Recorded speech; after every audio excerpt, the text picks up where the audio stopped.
Hey everyone, thought I'd do a quick video on how to reset the service indicator for a Peugeot 306.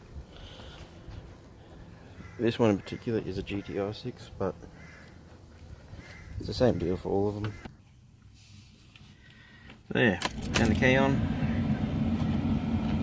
You'll notice there's a little service reminder and a little spanner. Turn the ignition off.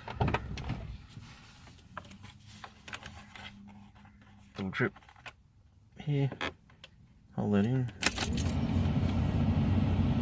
Turn the ignition on, cat's down.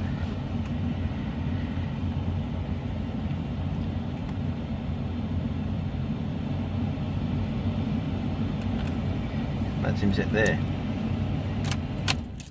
So turn the key off, turn it back on. Similar sort of service reminder. And now it's gone. Obviously you only do this when your car's serviced, as this one is. But there you go. Easy as. Cheers.